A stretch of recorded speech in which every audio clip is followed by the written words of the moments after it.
आज प्राय हम लोग जब देखते हैं कि माला 108, दक्षिणा 108, ओ 108, 108 श्री, 108 का बड़ा महत्व है हमारे यहाँ।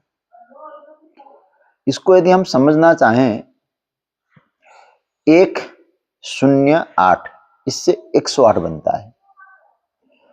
अब हम लोग देखें तो इसी को क्यों दिया महत्व, 109 क्यों नहीं, 110 क्यों नहीं, केवल 108 ही क्यों? तो एक शब्द को हमारे यहाँ कहा गया भगवान का ही स्वरूप है।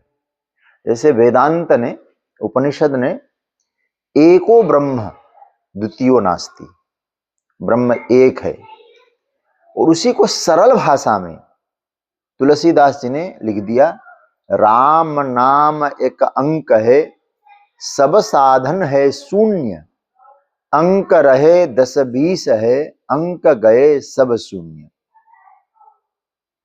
कहते हैं कि अब आप चाहे एक आगे लिख करके उन शून्य जोड़ते जाइए तो वैल्यू बढ़ता जाएगा, लेकिन शून्य चाहे 50 लगाइए और बाद में एक रखिए तो कोई वैल्यू नहीं उसका।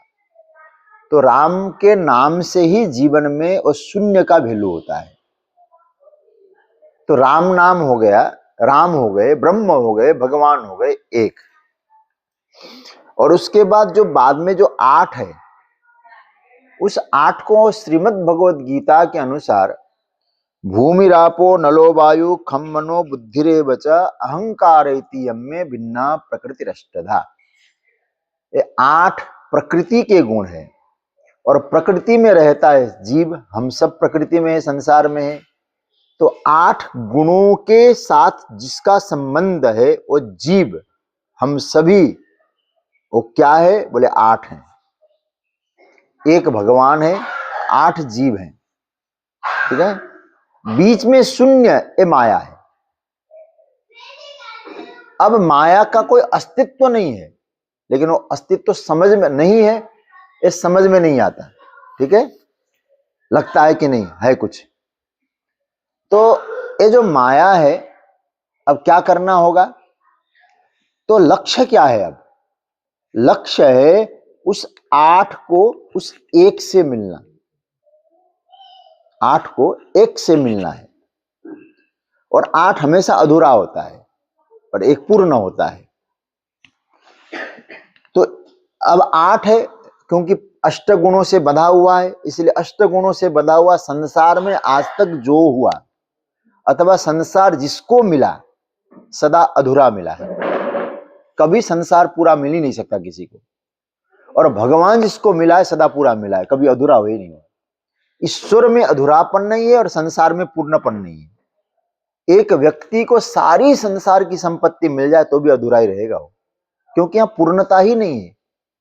तो इसका मतलब है 8 को अपूर्ण कहा गया, एक को पूर्ण कहा गया है। तो हम लोग अपूर्ण इसलिए है क्योंकि एक के बिना है। तो हमारा लक्ष्य क्या है बोले उस माया को समझ लें। माया क्या है? माया शब्द का, अब आजकल तो लोग कहते हैं माया है, सब माया है, लेकिन माया शब्द का संस्कृत में अर्थ होता है, मां शब्द का अर्थ होता है नहीं। संस्कृत में बहुत प्यारा शब्द है, मां मतलब नहीं, या मतलब जो नहीं है फिर भी हमने माना है। अब क्या नहीं है फिर हमने माना है? देखो, गंभीरता से चिंतन करें। जिस दिन दोनों पति पत्नी का विवाह होता है, अब यदि कोई व्यक्ति वहां जाके कह देगा बोले तुम दोनों में से एक दिन एक पहले चला जाएगा विवाह के प्रसंग में, अब देखो कितना बुरा हो जाएगा वो, उसको शायद मारने पीटने लग जाएंगे लोग। इतने सुबह घड़ी में अशुभ बोल रहा है, लेकिन क्या सच नहीं है? सच तो है, सत्य तो है, लेकिन अब वो क्या है, हम सोचने लगे हम सदा यहां रहने वाले, हम रहते हैं। बोले ये क्या है? ये हो नहीं सकता, लेकिन हमने मान लिया। हो नहीं सकता, उसी को मानना वही माया है। मतलब कि हमेशा रहेंगे, ऐसा बना रहेगा, ये होता रहेगा, मन में कल्पना करते हैं ना, तो इससे क्या है, एक कल्पना कभी पूरी नहीं होती है। तो कहने का तात्पर्य हुआ ये माया जो है न होते हुए भी मान लेना। जैसे हमारे वेदांत में कहा गया है, आपने कहीं से आ रहे थे, आपने दरवाजे पे एक सर्प देखा और बाद में टर्च दिए लगाया तो आपको लगा रस्सी थी, वो सर्प नहीं था, रस्सी में सर्प दिख रहा था। तो अब सर्प क्या है? बोले सर्प ही माया है नहीं, लेकिन दिख रहा है। किसके कारण दिख रहा है? रस्सी के कारण। रस्सी न होती तो आपको सर्प भी नहीं दिखता। अब इसको गंभीरता से समझना, थोड़ा विवेक लगा के। कैसे? जैसे रस्सी के बिना सर्प नहीं है, और सत्य क्या हुआ? सर्प नहीं है, रस्सी है। तो इसी प्रकार से संसार में जो कुछ है ना, दिखता है, सत्य केवल भगवान है। और भगवान, अब देखो सत्य मतलब आप हैं, इसलिए आपको अनुभव हो रहा है, मैं हूं, मैं खा रहा हूं, मैं पी रहा हूं। अब दूसरी बात, इसको ऐसे समझ ले, आप जिंदे हैं इसलिए सपना देखते हैं ना। अब सपना सत्य है? असत्य है। लेकिन असत्य कहां देख रहे हैं? बोले हमारे होने पर। तो संसार में जो कुछ दिखता है और ईश्वर के होने के कारण ही दिखता है। थोड़ा चिंतन करना गंभीरता से। इसलिए आज भी वैज्ञानिक कहते हैं जो वर्ल्ड है नॉट रियल, है नहीं, रियल नहीं है, लेकिन हमको लगता है। तो इसका मतलब लगना और सपने की तरह। अब जब सपना व्यक्ति देखता है ना, तो क्या उसको थोड़ी लगता है मैं सपना देख रहा हूं, झूठा है।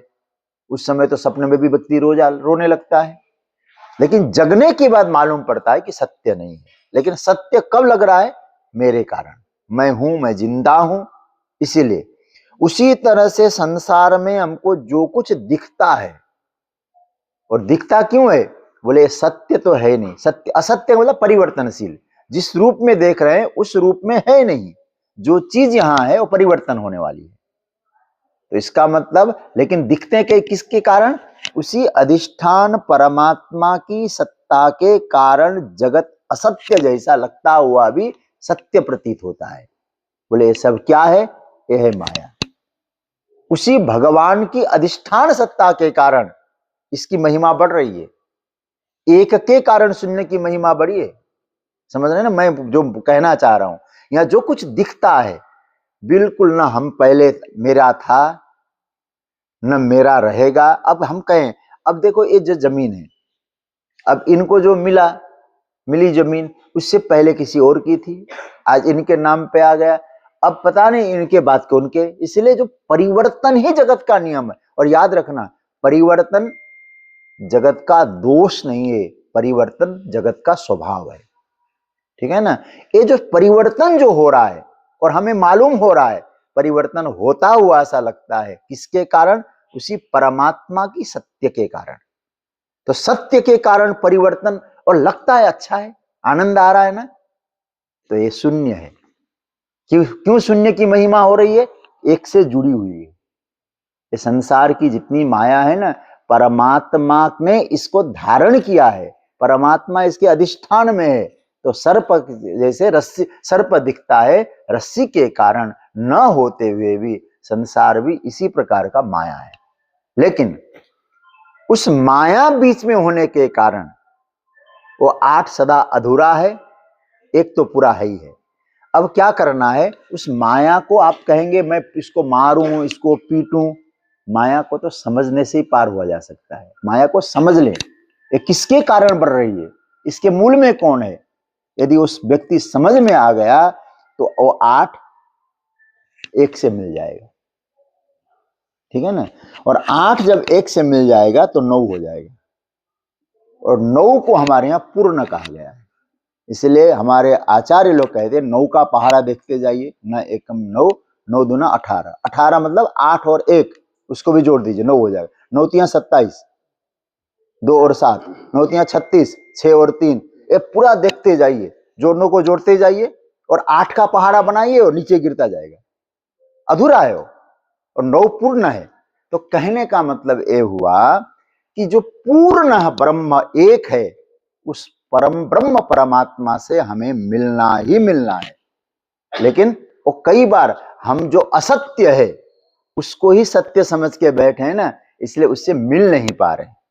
व्यवहार करें, लेकिन शून्य के अस्तित्व को समझ करके यदि हम लोगों को 8 जीव उस एक से मिलेगा, तभी पूर्ण हो जाएगा।